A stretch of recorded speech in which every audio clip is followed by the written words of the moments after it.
7h05 em Manaus, hoje quinta-feira, 24 de junho de 2021. Bom dia. Bom dia a todos, bom dia Álvaro. Presidente do Tribunal Regional Federal da Primeira Região libera envio de vacinas da Pfizer ao interior pelo governo do Amazonas. Ricardo Salles, ministro, agora ex-ministro do Meio Ambiente, é exonerado depois de polêmica. E ainda, Manaus não registra mortes por Covid-19 em 24 horas pela primeira vez em 7 meses. Ministério Público do Amazonas apura prejuízo de R$370 mil em obra na orla de Humaitá durante pandemia de Covid-19.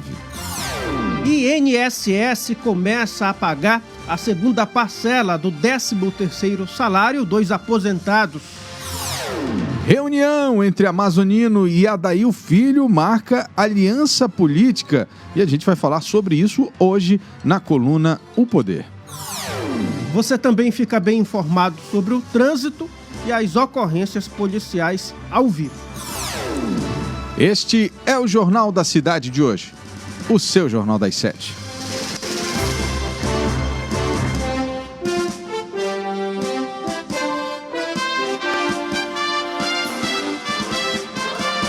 As notícias da cidade de Manaus. Polícia, emprego, comunidade. As últimas informações do Brasil e do mundo. Começa agora. Jornal da Cidade.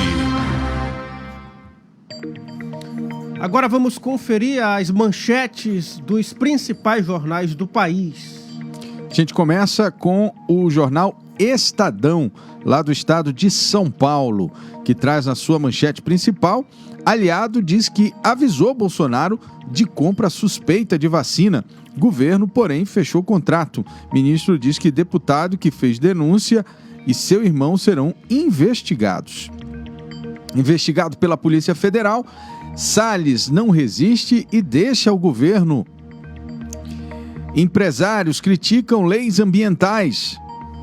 E também aqui, estoque baixo trava vacinação em 12 capitais. Em meio à promessa de imunização mais acelerada, ao menos 12 capitais limitaram a vacinação esta semana. São Paulo chegou a parar a aplicação, mas retomou ontem com alguns problemas. Esses foram os destaques do jornal O Estado de São Paulo, Estadão, na manhã de hoje. Muito bem, agora vamos conferir os destaques do jornal Folha de São Paulo, que traz como manchete principal: Cai Salles, que conduziu agenda antiambiental no meio ambiente. Ministro sob investigação é exonerado no dia em que Bolsonaro é citado em CPI por negociação suspeita de vacina. E também aqui, entre os destaques da capa do jornal Folha de São Paulo, Bolsonaro é citado e compra da Covaxin vira principal alvo da CPI. As suspeitas sobre a compra da vacina indiana Covaxin atingiram o Planalto, com o relato de que Jair Bolsonaro foi alertado de indícios de irregularidades há mais de 3 meses.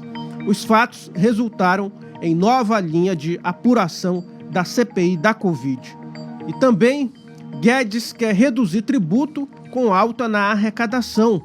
Em uma indicação de que o governo poderá apresentar reforma tributária com efeito negativo para as contas públicas, Paulo Guedes, da Economia, diz que pretende pegar parte da alta de arrecadação pela retomada da economia e transferir para um corte imediato de impostos. Especialistas veem potencial nocivo.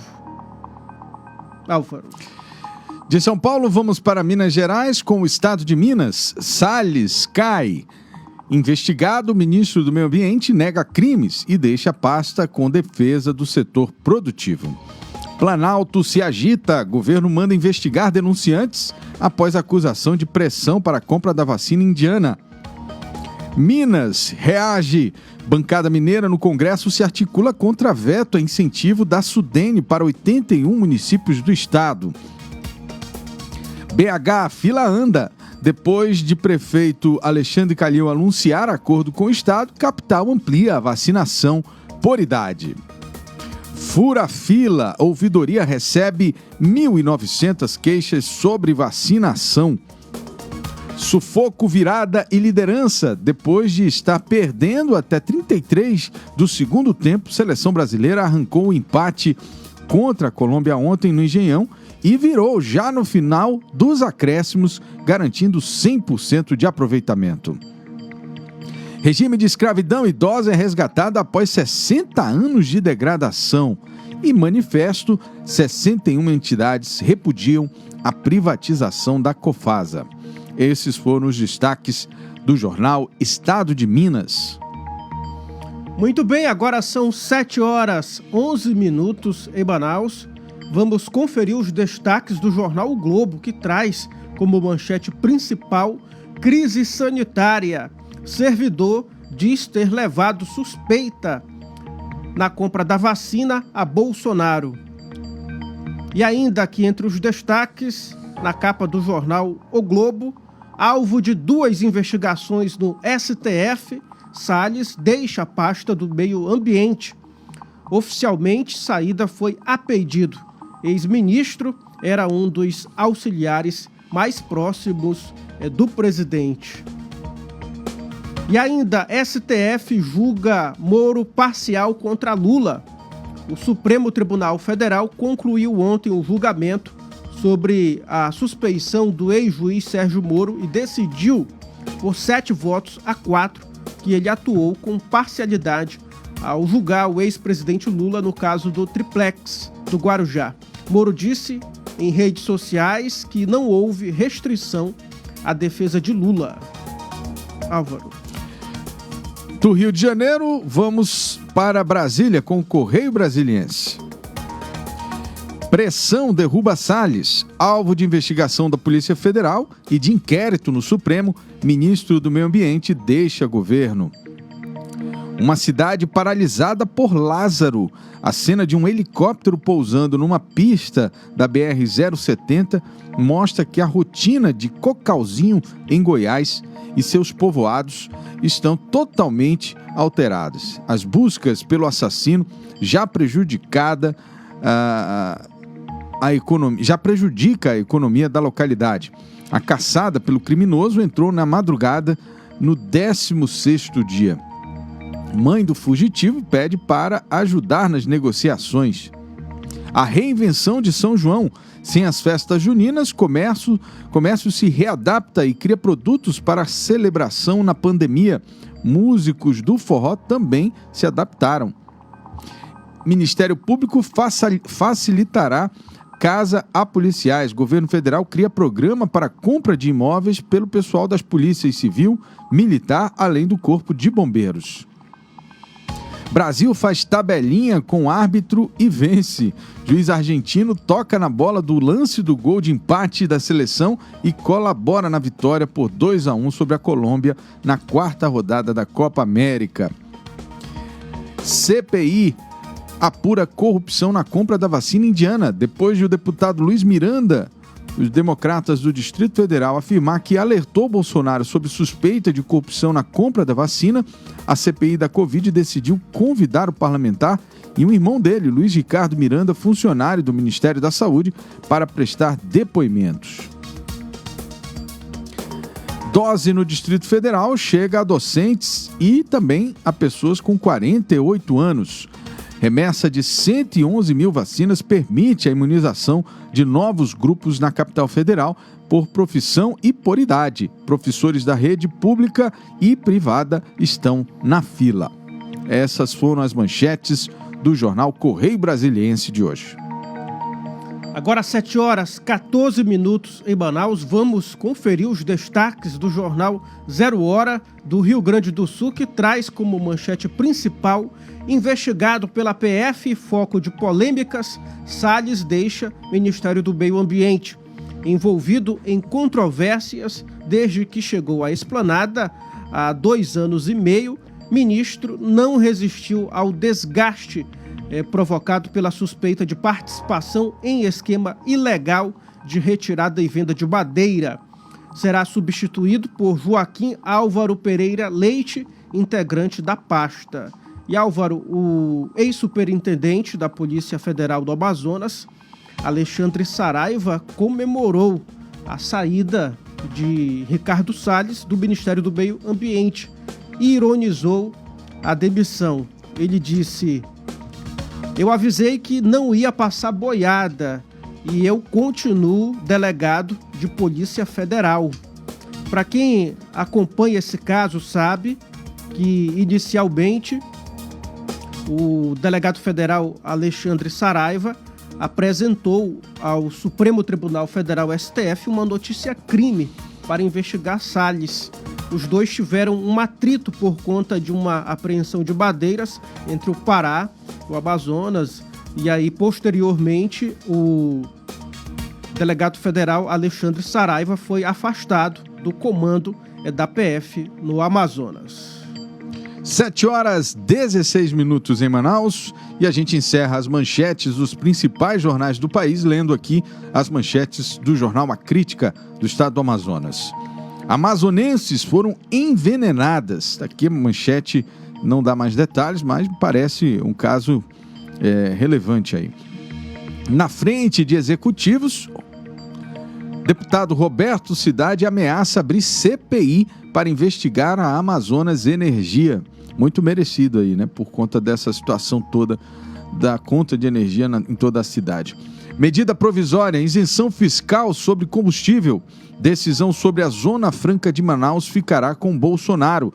Senado aprova MP com a promessa de que o presidente vetará o trecho prejudicial à Zona Franca. Vacinação, Amazonas receberá 106 mil doses. Balanço do Ministério da Saúde para esta semana prevê o envio de 52 mil doses da Coronavac, 32.700 da Pfizer-BioNTech e outras 21.800 da Janssen. Aí muita vacina para o amazonense, graças a Deus, né? Política, contrato minado de suspeitas. CPI apura se empresa de Singapura seria laranja em compra superfaturada de vacina da Covaxin pelo governo brasileiro. Ministério, alvo da Polícia Federal, Salles pede demissão. Investigado pela polícia e por suspeitas de favorecer madeireiros, Salles, o ministro que em 2020 disse que ia passar a boiada nas regras ambientais, pediu demissão do Ministério do Meio Ambiente. Justiça, Moro foi parcial ao julgar Lula por 7-4. O Supremo confirmou ontem que o ex-juiz foi parcial ao julgar o caso do triplex do Guarujá. Chuva, casas são destelhadas no temporal. E tem também cidades um dia sem mortes por coronavírus. Ontem, inclusive, o governador comemorou, né, essa marca e tem que ser comemorada mesmo, porque cada dia que a gente não registra morte é uma vitória para a população e para a humanidade. 7h18. O tempo hoje. A previsão para hoje, de acordo com o Instituto Climatempo, é de sol com muitas nuvens durante o dia, períodos de nublado com chuva a qualquer hora, mínima de 22 graus e máxima de 32 graus. Trânsito. Vamos agora atualizar a situação do trânsito na capital, ao vivo com a repórter Edila Chaves. Bom dia, Edila. Como está o trânsito nesse momento? Bom dia, Álvaro. Bom dia, Tiago. Bom dia, Edila. Bom, Álvaro, a nossa equipe já passou em alguns pontos da cidade, principalmente nas grandes avenidas, né? Vale lembrar que os moradores ali da Zona Norte que vão precisar pegar a Torquato Tapajós, gente, está com uma lentidão, mas essa lentidão, não temos ali algo para que realmente decifrar o que seria. Talvez alguns motoristas ainda entrando no clima, né, do fim de semana. Mais à frente, fluindo tranquilamente, passamos pela Recife também, trânsito tranquilo, maravilhoso, ou seja, Hoje, Manaus, com o trânsito, vai ver que é o clima, né, Álvaro? Você viu como é que amanheceu Manaus? Pois é. Graças a Deus, O aeroporto, totalmente, parece que as nuvens estavam no chão. Junho Totalmente chuvoso, nublado. Ao passar ali pela área do aeroporto, gente, os motoristas, inclusive, filmando, porque estava realmente aquela sensação térmica. Clima europeu, mas já sabe, né? Amazonense clima tem europeu, clima europeu mesmo. Somos todos filhos de europeus, não é isso? É isso aí. Bom, Zona Norte da cidade também, trânsito tranquilo, Max Teixeira, né? Nós já temos ali aquele grande avanço sobre a questão do viaduto, então com isso facilitou bastante ali na frente do Manoa. Ouvimos, inclusive, de alguns motoristas falando que com esse viaduto naquela área, né, que ele está fluindo o trânsito maravilhosamente bem. E fora que tem aquela beleza, né, ali nos arredores. No entanto, tudo fluindo. Agora, lembrando mais uma vez, ontem nós falamos a respeito disso, a questão de revisão do carro, gente. Olhem, verifiquem a questão de revisão do carro. Ontem, Álvaro, ressaltando aí, durante a tarde, tivemos um caso de um carro que pegou fogo na Avenida das Torres, viu? Ainda bem que o clima não estava muito intenso, gente. Então, motoristas, façam a revisão do carro regularmente. Essa é uma dica que a nossa equipe do Site Imediato está dando.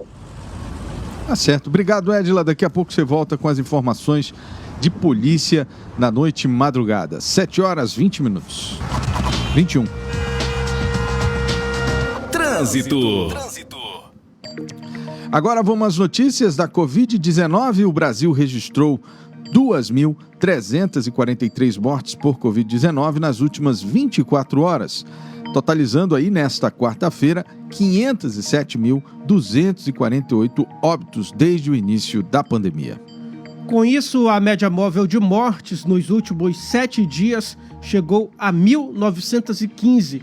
Em comparação à média de 14 dias atrás, a variação foi maior, que 9% indica tendência de estabilidade dos óbitos decorrentes do vírus.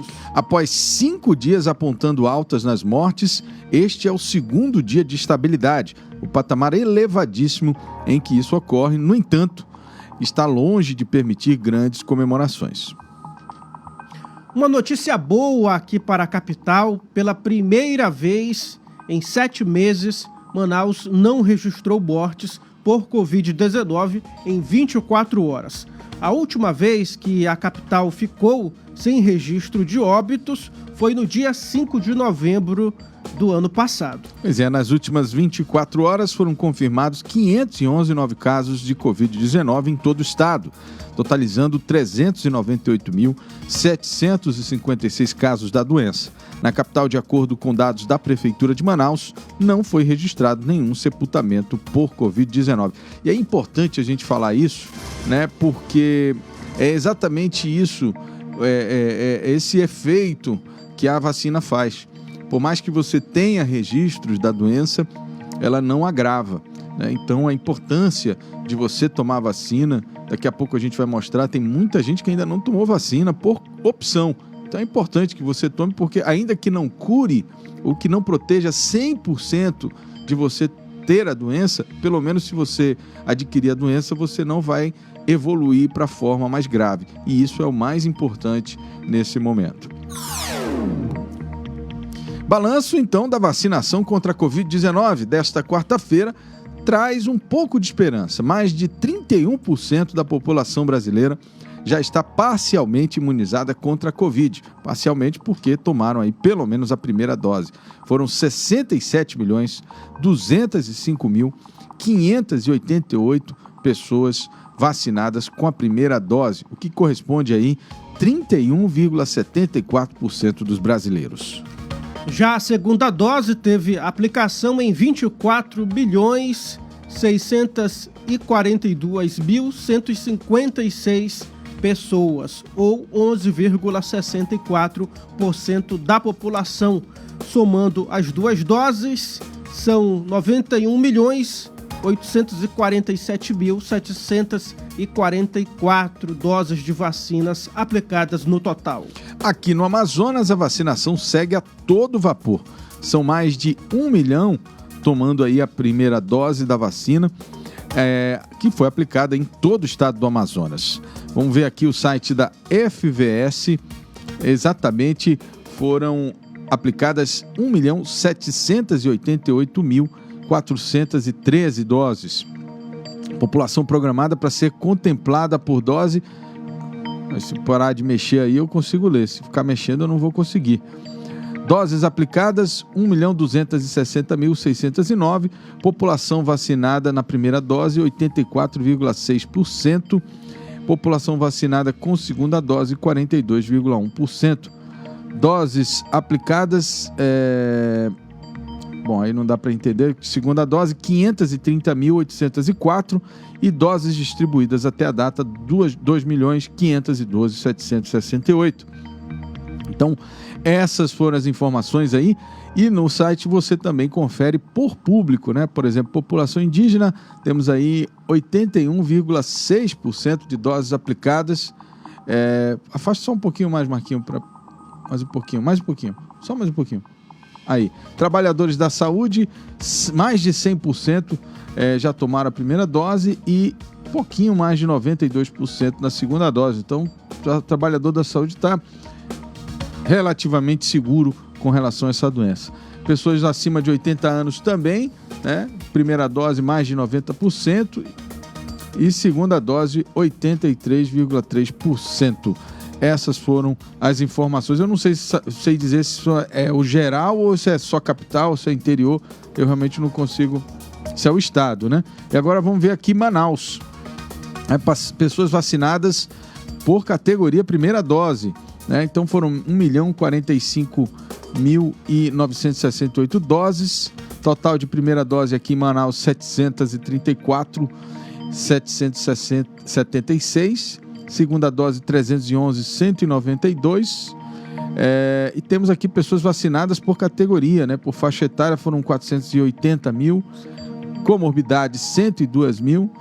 Trabalhadores de saúde, 73 mil.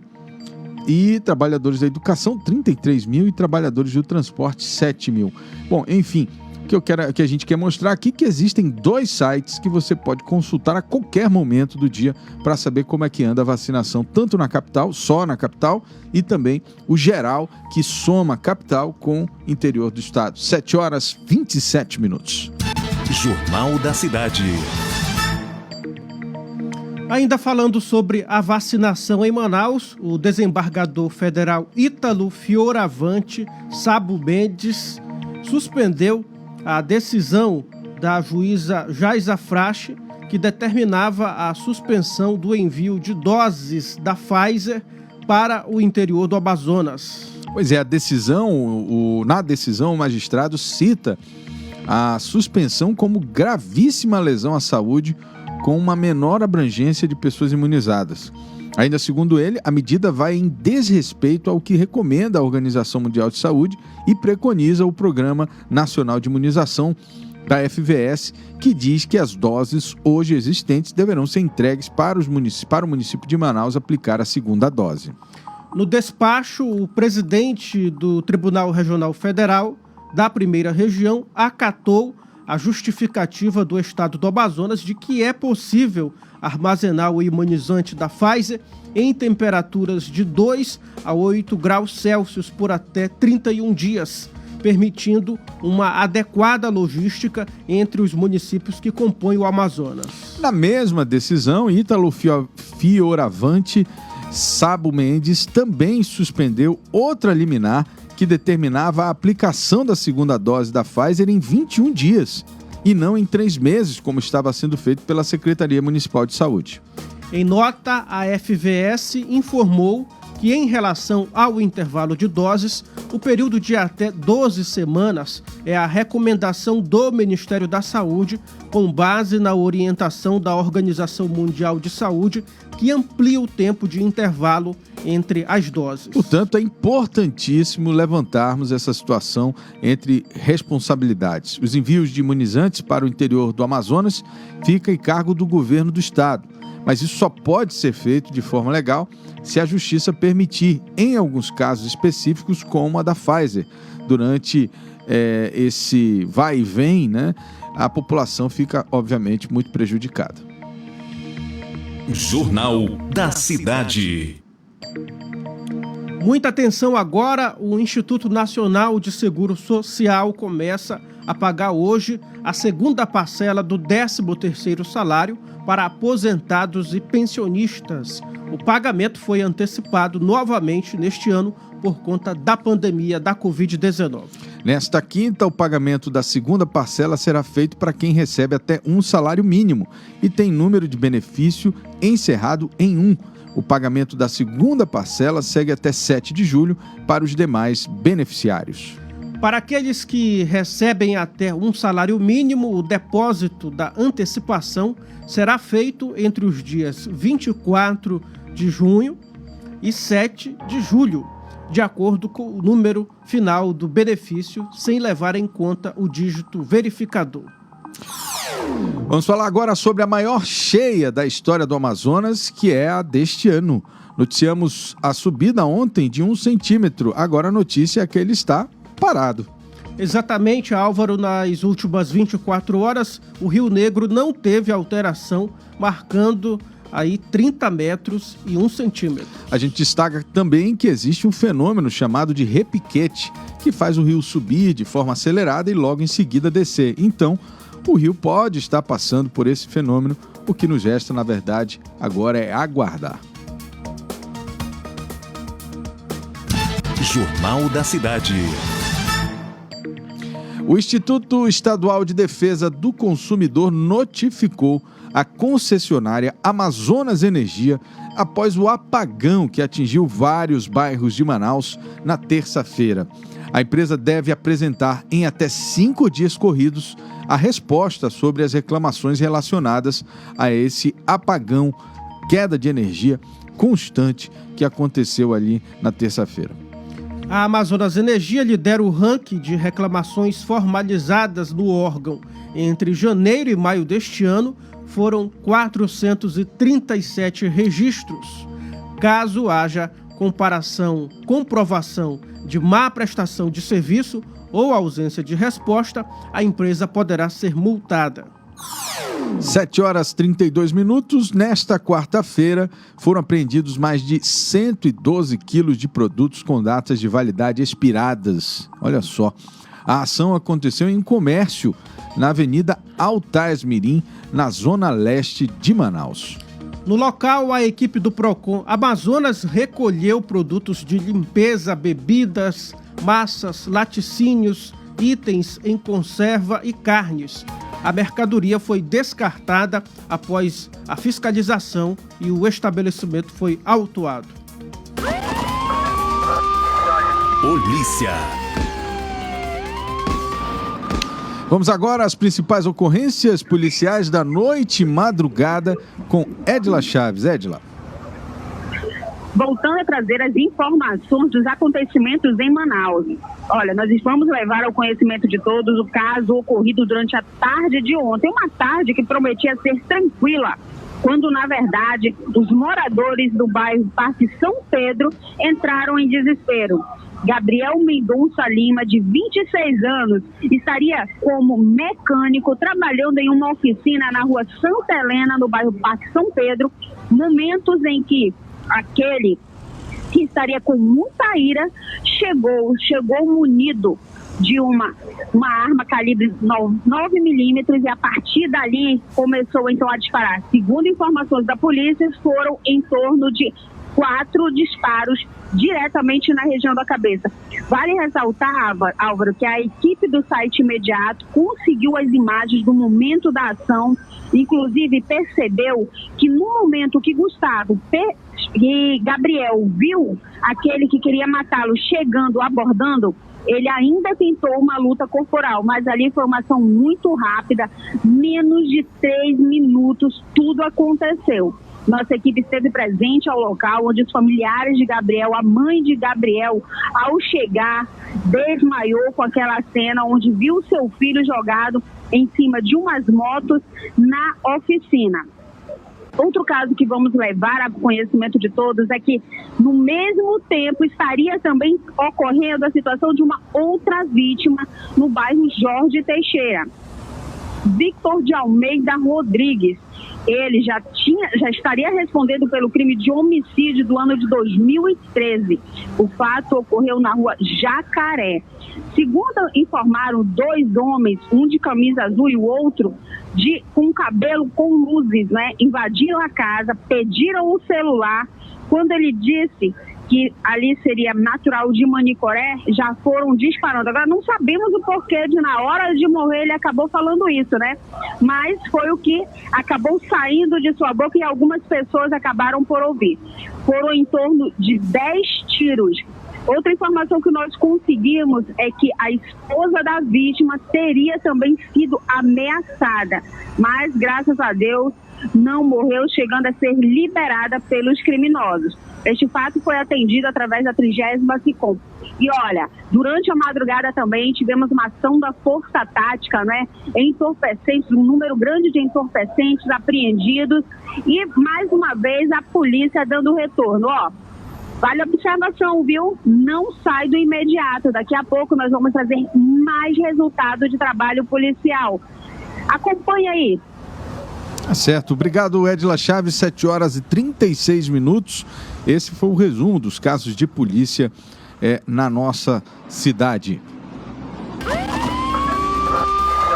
Polícia. O ex-governador do Amazonas, Amazonino Mendes, e o prefeito cassado de Quari, Adail Filho, o Adailzinho, estiveram reunidos nessa quarta-feira para tratar de alianças políticas para as próximas eleições. Pois é, em suas redes sociais, Adailzinho, como é conhecido, afirmou que iniciou o dia trocando ideias com Amazonino Mendes. Lamentamos a atual crise e situação em que o nosso estado se encontra, especialmente com relação aos desdobramentos da pandemia. Apesar das preocupações, também temos a esperança de que dias melhores estão por vir. E o povo amazonense irá sorrir novamente, escreveu o prefeito cassado. O pai, acusado de integrar e comandar uma rede de exploração sexual aqui no Amazonas, né? Inclusive foi condenado. O filho, Adailzinho, teve o mandato aí cassado, né, Álvaro? Desde o fim de semana, quando retornou de São Paulo, Amazonino tem se reunido com lideranças políticas da capital e do interior do estado, visando o pleito de 2022. Vamos discutir isso na coluna O Poder. Opoder.com, com Bruno Mazieri. Bruno, parece que o pai tá on mesmo, hein? Desde o início da semana, começou a se movimentar de forma bem objetiva, né? Apareceu primeiro andando numa esteira e agora começou a fazer reuniões, obviamente, políticas, né? Visando aí 2022. Bom dia, Álvaro. Bom dia, Thiago. Bom dia a você que nos acompanha nessa quinta-feira. O pai tá on mesmo. Como você bem disse, a gente viu ele aí caminhando, a gente comentou inclusive aqui sobre ele aparecer caminhando na esteira e tudo mais, e agora deu início aí às reuniões políticas, dessa vez com o Adail Filho, né, o Adailzinho, como todo mundo conhece, que é prefeito cassado lá de Quari, e que já mostra que tem intenção para 2022. Eu fiquei sabendo nos bastidores, Álvaro, e aí é conversa de bastidores, que Adailzinho tem pretensão de concorrer a deputado federal em 2022, Isso. E a sua irmã, que é a doutora Maiara, tem aí o interesse de reeleger para 2022 como deputado estadual. Porém, os planos da família Pinheiro são ainda maiores. Eles pretendem lançar aí na próxima campanha, sem ser de 2022, na de 2026, salvo engano, a doutora Maiara como governadora do estado. Pois é, esse movimento está sendo inclusive organizado pelo próprio pai, né? E eu também ouvi nos bastidores que eles estão ali se organizando para construir esse projeto político para a família. Agora, o que é interessante, né, Bruno, é que a presença da família de Adail Pinheiro numa reunião com o Amazonino mostra também um pouco do alinhamento do senador Eduardo Braga com o Amazonino nesse momento, né? Todo mundo sabe que a família Pinheiro, né, a família de Adail, tem uma ligação forte com o grupo político de Eduardo Braga. Então, tudo indica aí nesse movimento que há, obviamente, essa ponte sendo construída. Tem dois elementos importantes nessa conversa, né? Primeiro, quando ele diz aqui na fala dele, né, Ele diz aqui: também temos a esperança de que dias melhores estão por vir, o povo amazonense. Esse discurso é o discurso da eleição passada, né? O povo amazonense vai sorrir novamente, ou seja, dando indicativos de que amazonino poderá vir a concorrer novamente ao cargo de governador. Então, assim, parece estranho, mas depois dessa declaração eu fui conversar com algumas pessoas e me parece que o Eduardo Braga já estaria em conversas, em tratativas, no sentido de apoiar a candidatura de amazonino para o governo do estado.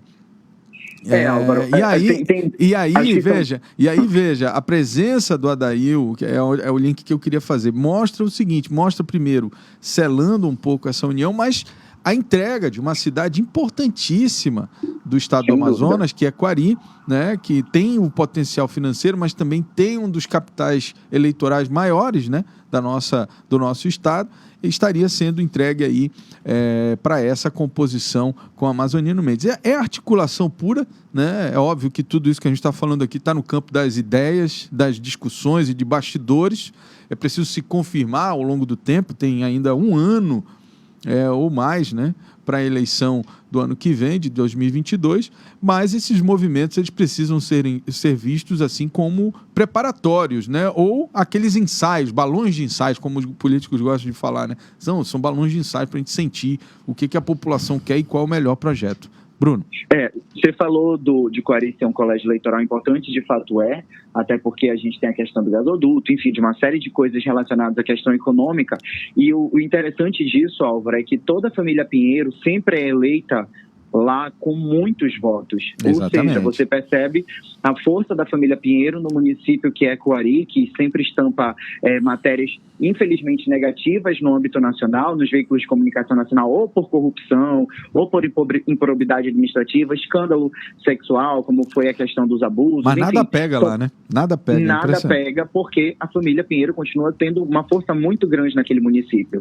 E assim, são duas conjecturas, na verdade, né? Uma possível candidatura do amazonino, né? Do Eduardo, de repente, desistir, do Eduardo Braga desistir e apoiar o amazonino, como aconteceu na prefeitura do ano passado, ou o vice-versa, né? O amazonino entrar, de repente, quem sabe como um vice-governador do Eduardo Braga, fazer uma chapa ali para tentar ter uma força maior. O que eu percebi é que essa junção do Adailzinho, da família Pinheiro com o amazonino foi recebida de forma muito negativa. Todas as pessoas comentando que não era legal, que o amazonino estava se queimando, né? Como muitas pessoas escreveram no Facebook, tanto do Imediato quanto do site O Poder. Então, assim, o que eu percebi dessa junção é que a população não recebeu com bons olhos. A população, principalmente da capital. Isso que eu queria falar muito de Quari, né? Isso que eu queria dizer. Mas a população da capital não viu com bons olhos. Olha só, eu queria dizer isso porque assim, a gente precisa entender como é que funciona essa questão de colégio eleitoral, de curral eleitoral, né? Como o jargão popular da política fala. A família Adail, com todas as críticas, né, com tudo que permeou a vida política deles, processos, prisões, etc., eles continuam tendo a maior força política do município de Quari. Isso é fato, eles elegeram 3 vezes na sequência familiares, até o TRE, até o Tribunal Superior Eleitoral interferir e dizer que não podia ser mais nenhum familiar direto deles. Então, assim, eles têm uma força política independente desse conceito que existe na capital.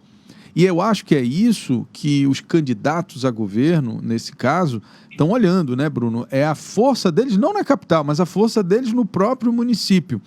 E aí, veja, a presença do grupo de Amazonino e Eduardo fazendo essa aliança com um ano de antecedência é um recado direto ao outro grupo também, né? Que é o grupo do Omar Aziz, que é o grupo que, obviamente, também tem uma ligação próxima com o atual governador Wilson Lima.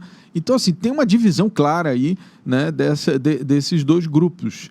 E eu acho que essa presença também é uma forma de dar um recado, né, a quem está apoiando os candidatos contrários à família Adail, né, lá em Quari, nessa eleição que deve acontecer, Bruno, que ainda não aconteceu, a gente até tem que apurar quando será, né, a nova eleição para a Prefeitura de Quari.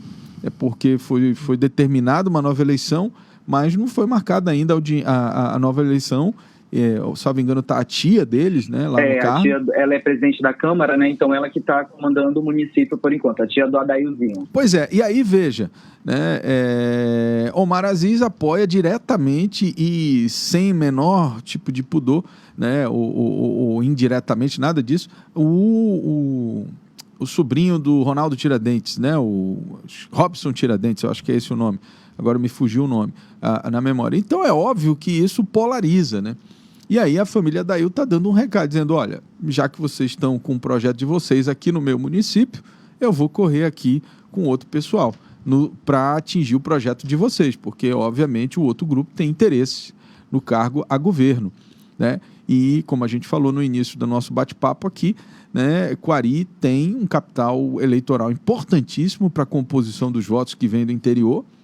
Eu avalio inicialmente que essa eleição não será uma eleição de grandes votações, será uma eleição muito similar à eleição do município, em que o atual prefeito, Davi Almeida, foi eleito com 30% dos votos apenas, né? E eu acredito que o próximo governador será exatamente nessa faixa. Será um governador aí com 25% a 30% do eleitorado apenas, porque não há um consenso e não há uma polarização, uma unanimidade, digamos assim, pelo menos no horizonte mais próximo, né? Não sei até lá se surgirá alguém.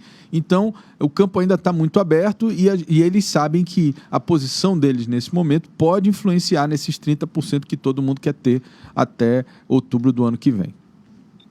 O Robson é sempre o rival, né, do Adailzinho, da família Pinheiro. Como você bem falou, ele recebe o apoio do senador Omar Aziz. E a eleição realmente do ano que vem promete ser bem polarizada e bastante conturbada, acredito eu, Álvaro. Porque eu acho que vão ser muitos candidatos, principalmente para dividir voto. E, assim, todo voto vai ser muito importante para quem estiver concorrendo. E vamos ver se o plano aí da família Pinheiro de conquistar Brasília por meio da Câmara dos Deputados, renovar o mandato da deputada Maiara, e como vai ficar o município de Quari agora, mais em breve, na eleição para prefeito, que a cidade só está com a presidente da Câmara gerindo as contas públicas de lá, que inclusive já foi investigada, está sendo investigada por contratos milionários com aluguel de carros de luxo, enfim, uma série de possíveis improbidades administrativas naquele município. Muito bem, agora a gente tem que falar um pouco também do interior do estado, já que a gente está falando de Quari, né? Bruno, Ministério Público investiga obra inacabada da orla do município de Humaitá. A gente tem informações aqui que, segundo o Ministério Público, a obra é orçada em 370 mil, 50% do valor foi pago após 15 dias de trabalhos, com a alegação aí de que metade do trabalho havia sido concluído, mas o Ministério Público do Amazonas disse que não, que quase metade do trabalho ainda não foi executado. Tem mais informações aí sobre o que diz o promotor de justiça, o MP? Então, Thiago, o promotor de justiça, o Ricardo Nicoletti, expediu um ofício, né, para o prefeito de Humaitá, que é conhecido como Dedei Lobo, para que preste mais esclarecimentos sobre essa obra da orla do município de Humaitá. Ele acredita, né, pelo levantamento feito, que o prejuízo pode ser de 370 mil, porque o que acontece? A obra teve início durante a pandemia do novo coronavírus. E aí, logo em seguida, parou, porque todos os trabalhos foram parados e tudo mais, e até agora não retornou e já foi pago um valor para a empresa, que é deixa eu só ver aqui, Jones Segnano Eireli. E aí ela recebeu parte do valor, não finalizou a obra e o município fica com mais uma obra inacabada e dinheiro que foi gasto. Então o MP quer que tanto o prefeito, Dedei Lobo, apresente mais esclarecimentos sobre isso, como a empresa também. Ambos têm um prazo de 15 dias para encaminhar para o Ministério Público as suas explicações a respeito da paralisação da obra, do dinheiro que já foi pago e o prazo para que ela seja concluída, porque quem acaba sofrendo com isso, como a gente sabe muito bem, é a população do município de Humaitá, que fica com mais uma obra inacabada. Pois é, e as pessoas precisam entender, né, a população no geral, você que está nos assistindo do interior do estado, que a partir de agora tem também uma delegacia de combate à corrupção, em se tratando de verba estadual, no caso, verbas do FTI. Agora mesmo, o governo passou mais 36 milhões para que os prefeitos tivessem autonomia para aplicar esse dinheiro, não é gastar como quiser, mas ter autonomia para ele fazer a licitação, para ele aplicar o dinheiro. É fundamental que você, cidadão, entenda que existe uma delegacia agora para apurar crimes de corrupção. Então, você pode denunciar, né, se você achar estranho, por exemplo, como uma situação como essa, né? Obras sendo pagas como se tivessem 50% concluídas, e o próprio Ministério Público atestando que a obra sequer chegou aos 50%. Então, os prefeitos precisam também entender que o mundo mudou e a percepção e as informações que circulam também são muito maiores do que antes. Apesar da distância geográfica, né, quando você institui, por exemplo, aquele portal de transparência, onde você tem que publicar contratos, publicar o que você paga, você encurta essa distância com o cidadão. Então, qualquer cidadão hoje consegue investigar e consegue apurar de que forma o recurso público está sendo aplicado na cidade mais distante, né, a mais isolada, né, ela não tem essa, digamos assim, proteção para a corrupção mais. Então, Álvaro, é uma coisa que eu acho muito interessante a respeito disso, é que a gente vive hoje no mundo que a internet chega em dimensões assim longínquas, né? Com um sinal fraco, mas às vezes chega. E mesmo assim os gestores municipais, estaduais, enfim, não conseguem entender que tudo hoje em dia pode ser investigado com muita facilidade, né? Exatamente. Então, assim, a sensação que eu tenho é que eles pararam numa política, de repente, lá do início dos anos 90, onde a população não tinha acesso a tanta informação, onde a investigação era um pouco mais difícil de ser concluída, e agora não. Então, assim, me causa a estranheza de que os gestores não consigam entender que a gente está de olho, que a fiscalização está grande e que a população merece ter os seus recursos públicos aplicados da forma mais eficiente para ela. Pois é, então a gente pede encarecidamente que a população ajude nesse sentido. Tem muito dinheiro indo para o interior do estado, muito, e a população precisa fiscalizar. E os órgãos de controle precisam ficar de olho, porque só assim a gente vai conseguir conceder para essa população tão sofrida uma estrutura básica necessária, né, Bruno? A gente viu agora na pandemia que os municípios sequer tinham UTIs, sequer tinham oxigênio.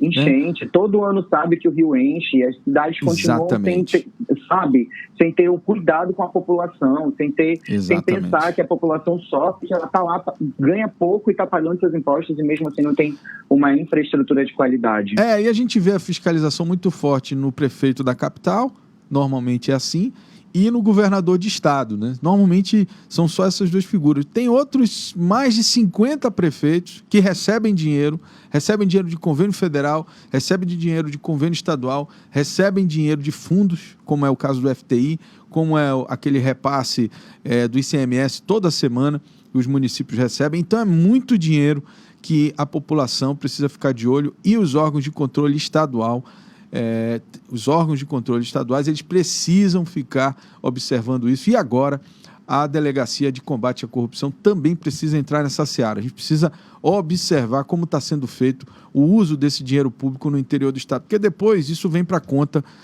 do governo, vem para a conta de outras pessoas e o dinheiro foi entregue lá. É a mesma discussão do Bolsonaro agora, né?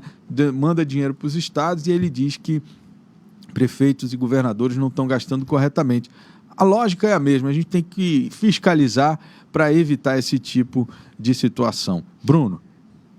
É isso mesmo, Álvaro. A fiscalização precisa ser mais próxima. A gente não pode só voltar as nossas atenções somente para a capital ou para o governo do estado. A gente precisa olhar o interior do estado, que, como eu falei anteriormente, além da pandemia de não ter nenhuma UTI, o pessoal todo tem que ser transferido para a capital e para outros estados, teve a questão da enchente, que esse ano foi histórica, todo mundo é de conhecimento geral, o quanto inúmeros municípios sofreram. Então, me causa estranheza que todo ano o rio enche, todo ano a população sofre, porque os seus respectivos prefeitos não pensam em montar uma estrutura de qualidade. Então, a gente só pede que o Ministério Público do Estado, por exemplo, faça uma fiscalização mais eficiente nesses municípios e nos municípios mais distantes, que ficam lá para o lado de São Gabriel da Cachoeira, que também precisam ter aí uma infraestrutura de qualidade.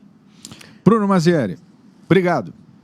Obrigado, Álvaro. Obrigado, Thiago. Não dá mais tempo.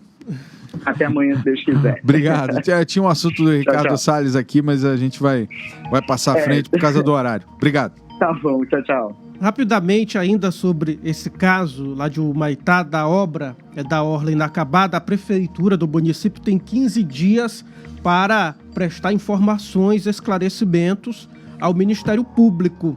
E quem está à frente dessa investigação é o promotor de justiça Rodrigo Nicoletti. O Bruno acabou se confundindo ali, falou Ricardo Nicoletti, mas corrigindo, é Rodrigo Nicoletti. Muito bem, 7h55. Opoder.com com Bruno Mazieri.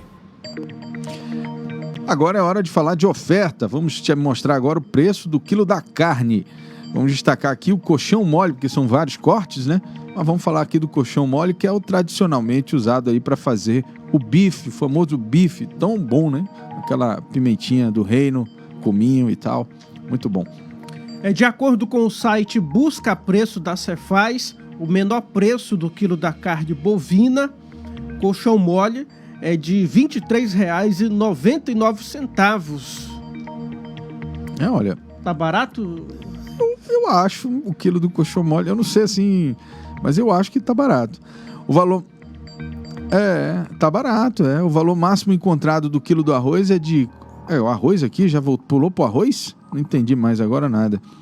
Mas é importante destacarmos que, por incrível que pareça, o colchão mole é a carne mais barata para esse tipo de corte. 1 quilo dá para fazer aí 4 pedaços de bife. Eu acho que dá mais, hein? Sinceramente, eu acho que dá mais. Para mais produtos, é só acessar o site Busca Preço Cefaz. Todos os lugares que emitem nota fiscal amazonense estão catalogados no site e lá o consumidor pode verificar o preço mostrar o site mínimo e o preço máximo dos produtos, não é, Álvaro? Vamos ver se o pessoal da produção locais, aqui consegue colocar aí o... supermercados e endereços. O pessoal se enrolou ali adentro, mas tem aí o site do Busca Preço, tá aí, olha, Busca Preço Amazonas, né? Você clica aí, olha, o endereço, e aí você digita o que você quer ali, a gente já colocou ali colchão mole, ó, tá vendo? E aí você faz a marcação ali, porque ele pede para validar, para ver se você não é um robô, né? E aí em seguida, cadê? Vamos ver se a gente tá... Bom que mostra o passo a passo. O passo a passo, tá validando e aí vai fazer a pesquisa, ó. E aí, sou um robô. Não sou um robô, e aí agora vai pro preço. Tá vendo, ó? Você tem de 23, 29, tem além do valor, tem o nome do estabelecimento, o endereço, né? Para que você possa saber. E agora, com o advento aí da pandemia, veio muito fortemente a compra online, né? Então você pode olhar na internet aí, no Busca Preço, e na sequência já fazer o pedido pelo site do supermercado ou pelo WhatsApp do supermercado, né? Muitos deles já estão aí nas plataformas, né, de venda, e outros que não estão têm aí o seu WhatsApp para fazer as entregas. Então tá aí, olha, todos os preços, todos os endereços, como a gente falou, site muito completo, porque ele usa, só para você entender, ele usa as informações da emissão de nota fiscal. Toda vez que você vai no estabelecimento comercial e compra, ele emite a nota. Então essa nota fiscal dá o preço ali, né?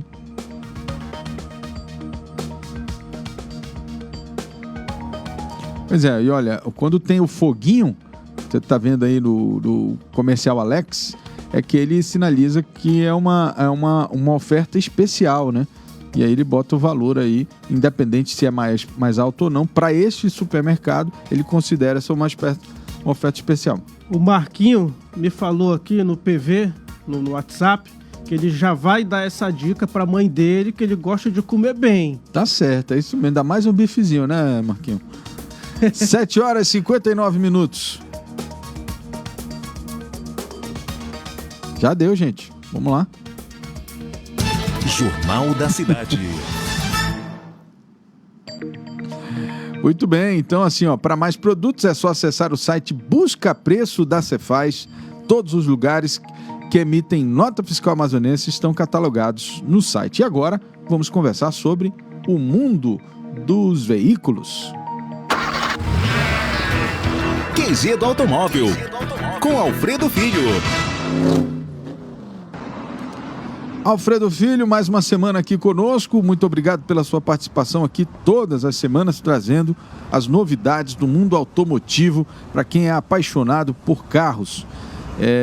Você que está nos assistindo também pode baixar o aplicativo da Rádio ZLZN no Google Play Store, a plataforma de celulares Android. É só colocar aí ZLZN. Alfredo, quais são as novidades desta semana aí que a gente pode destacar no mundo automotivo? Bom dia. Tá ouvindo, Alfredo? Eu acho que o Alfredo não está nos ouvindo. Bom dia, Alfredo. Tá nos ouvindo? Tô ouvindo. Opa, agora sim. O áudio não estava chegando aqui pra gente. Então, Alfredo, quais são as novidades aí desta semana que a gente pode destacar? Bom dia, Álvaro. Então, novidade, a gente tem um novo Peugeot 3008. Foi lançado essa semana. E passou por uma restilização. Chega bem interessante. Mais um SUV para entrar para brigar no segmento do Compass, Taos e Corolla Cross. Mas esse Peugeot 3008 ele já existia, né? Ele foi feito Ele já existia e passou por uma restilização, né? Por uma modernização, tanto principalmente na frente, na dianteira dele. Ganhou novo farol, grade, para-choque. Na traseira também teve algumas mudanças. Ele já tinha sido lançado na Europa e agora ele desembarca no Brasil. Ele está chegando aí em duas versões, a partir de 200 mil, preço bem salgado mesmo. Tá alto, hein? Tá. Motorizações dele vem com 1.6 de 165 cavalos, câmbio automático aí de 6 marchas. Apesar de preço bem alto, mas ele vem com bastante tecnologia embarcada. Então, assim, é um SUV, pode-se dizer, bem completo mesmo, para brigar ali nesse segmento de SUV médio, no topo ali, entre os mais completos, que a gente chama de topo de linha, né? Que são os que são mais completos. Certo. Bom, Alfredo, além desse lançamento da Peugeot, tem alguma outra novidade da semana aí? Então, outra novidade que tem, outra questão que a gente falar é sobre a Chevrolet que teve uma paralisação no final de julho, teria o retorno, depois passou para o início de agosto, agora só vai voltar dia 16 de agosto. Então, assim, a fábrica de Gravataí, que é responsável pelo Chevrolet Onix e Onix Plus, que é o sedã, né, os dois irmãos, tanto o hatch quanto o Plus, as atividades dela só vão voltar lá no meio de agosto. Isso ainda por conta daquela crise de semicondutores. Certo. Então, assim, a Chevrolet que vem sentindo mais, mas isso possivelmente também vai se replicar para as demais, né? Então, a crise está se tornando mais grave do que a gente já imaginava. A Chevrolet vai ser a primeira que vai dar sinais aí de um efeito mais longo do que o imaginado por conta dessa falta dos chips aí, né? Os chips eletrônicos. Exatamente.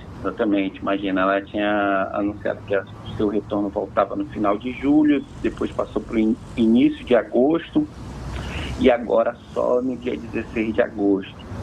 Então... Ou seja, não vão produzir carros, né? Nesse período todo já não estão produzindo, então com certeza vai faltar produto, né? Já deve estar faltando, né?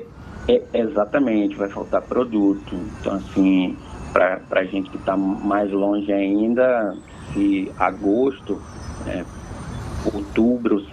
setembro, outubro, que aí a gente tem esse período de transitar, muitos carros chegar na cidade, e essa questão da crise na cadeia de suprimentos, ela tem impactado bastante a parada de produção durante esse período.